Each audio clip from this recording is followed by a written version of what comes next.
현재 대한민국의 영원한 주적인 중국은 한국산 무인 드론의 개발 속도를 보고 입을 다물지 못하고 있습니다. 그런데 우리나라는 이미 KF-21 전투기라는 세계가 괄목할 만한 성과를 선보인 지 얼마 지나지 않아 또 그들이 충격받을 새로운 소식이 전해지면서 일본과 중국은 패닉에 빠진 상태입니다.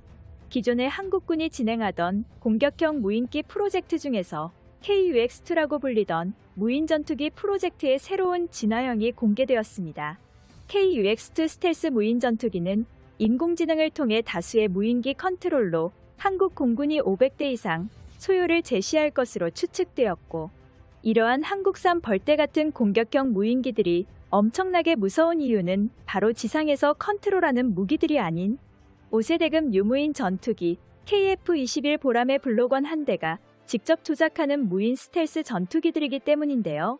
보람의 파일럿이 현대 비행 조종하는 인공지능형 무인 공격 전투기는 기본적으로 내부에 어느 정도의 인공지능 기술이 적용되어 있으므로 자체적으로 비행을 하고 현대를 유지하면서도 리더 조종수의 명령에 따라 즉각 합동으로 또는 각각 개별적으로 전투 목적을 하달받아 수행하는 무인 전투기 체계를 한국이 비로소 보유하게 된 것입니다.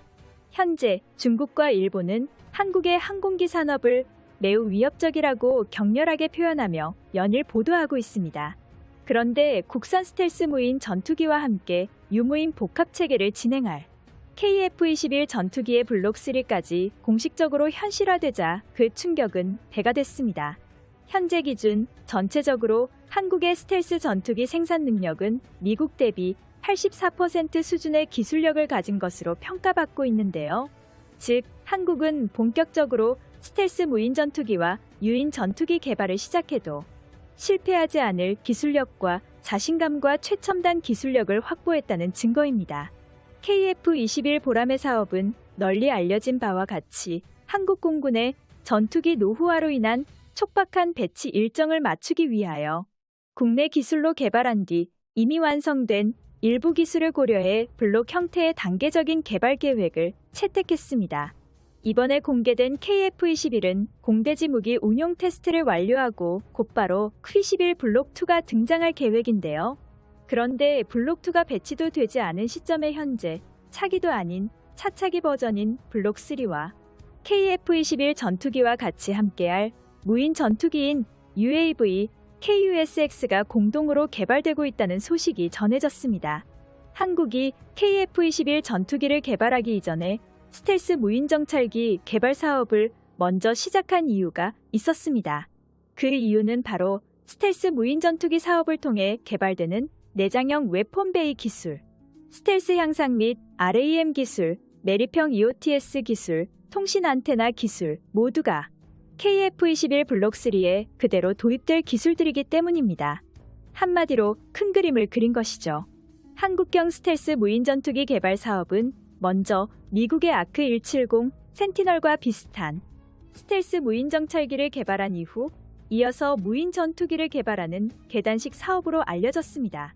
당시 일각에서는 성능도 떨어져 국산 훈련기에도 장착하지 못하는 엔진을 개발하는데 막대한 개발 비용이 들어간다며 난리를 피우는 사람들이 있었습니다. 또한 일부 언론에서는 겨우 소수의 무인 전투기를 위해 엄청난 개발비와 리스크를 감당하면서 굳이 국산형 터보팬 엔진을 개발할 필요성이 있을 거라는 보도를 통해 한국이 개발하는 무인기용 국산 터보팬 엔진의 당위성을 의심하기까지 했습니다. 그런데 지금 그 해답이 나왔습니다. 2030년 이후의 미래 장장에서는 유인 전투기보다 무인 전투기가 주력이 될 가능성이 높고 실제로 모든 항공 선진국에서 다양한 무인 전투기를 개발하고 있습니다. 만약 한국의 엄청난 개발비와 리스크 때문에 잠시라도 조정했다면 우리 한국은 그 기간만큼 타국에 뒤처졌을 텐데요. 다행히도 이제는 전혀 아닙니다. 이어서 스텔스 무인 전투기와 함께 운용할 KF-21 사업 초창기인 2014년 당시 국방과학연구소는 KF-21 블록1, 블록2 계획과 블록3 개념도 함께 공개한 적이 있었는데요. 2014년 당시만 해도 블록3는 구체적인 계획이나 국회의 승인도 없었고 예산 편성도 없었습니다. 또한 국방과학연구소에 따르면 KF-21 블록3는 F-35 수준의 레이더 반사 면적을 갖춘 스텔스기가 될 수 있을 것이라고만 조심스럽게 언급했었죠. 그렇게 계획으로만 존재했던 블록3가 현실화된 가장 결정적인 이유로 대한민국의 기술력 발전이 주목되었는데요. 2014년까지만 해도 한국형 스텔스 전투기는 기초적인 단계만 존재했지만 스텔스 도료부터 시작해 톱날 처리 방식과 RCS 감소 방식까지 차례차례 한국이 독자적으로 기술을 보유하면서 상황이 완전 달라졌습니다. 과거에는 상상조차 할 수 없었던 KF-21 전투기 블록3라는 형식이 기술 축적을 통해 현실화된 것이죠. 한국이 보여주는 KF-21 블록3의 성능은 미국의 최첨단 전투기인 F-35A와 상당히 유사한 성능이라고 할 수 있는데요.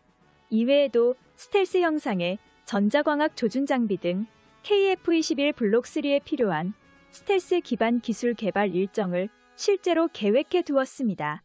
이에 앞서 KF-21 보람에는 처음부터 스텔스 전투기로 지날 수 있도록 F-22 랩터, F-35 전투기와 유사한 스텔스 기체 설계가 채택되어 RCS 수치를 대폭 감소시키는 것은 물론 기체 구조물 상당 부분에 레이더 흡수 구조제의 RAS를 적극적으로 사용하고 있습니다. 또한 일반인에 잘 알려지지 않은 한국형 스텔스 기술도 대거 도입됐는데요. 보람의 개발 일정을 구체적으로 살펴보면 오는 2026년까지 공대국 능력을 갖춘 블록1을 개발한 뒤 2028년까지 공대지 무장을 겸비한 블록2가 개발됩니다. 여기까지는 우리 국민들에게 잘 알려진 내용이죠. 여기다가 KF-21 전투기와 함께 운용할 무인 전투기 개발이 진행되고 있다는 것입니다. 국방부 관계자에 따르면 한국형 5세대급 전투기를 위한 전투기 기술은 이미 상당한 수준으로 확보했다고 확인해줬는데요. 그런데 반가운 소식은 이뿐만이 아닙니다. 합동참모본부는 저피탄 무인 전투기 도입 사업을 7월부터 장기 소유 사업으로 편성하고 국방과학연구소 주도하에 본격적으로 개발한다고 발표했습니다. 곧바로 2명의 조종사가 탑승하는 복자형 KF-21을 개발할 예정이라고 밝혔습니다. 사실 4세대 전투기까지는 훈련 등을 위해 복자기 기체 개발이 당연한 것이었지만 5세대 스텔스 전투기는 하나같이 단자기만 존재할 뿐 전환 훈련 및 다양한 멀티를 의무에 적합한 복자기는 존재하지 않습니다. 그 이유로 5세대 전투기는 강력한 임무 지원 시스템을 갖추어 구조 훈련기가 필요 없어진 데다 첨단 작전 지원 소프트웨어 덕분에 그만큼 조종사의 작전 업무량이 크게 감소되었는데요. 우리의 KF-21 전투기도 블록3에서 우수한 비행 지원 시스템을 갖추는 순간 궁극적으로 복자기 대신 단자기가 선택될 것입니다. 영상의 정보가 도움이 되셨다면 시청자 여러분들의 구독과 알림 설정 진심을 고맙습니다.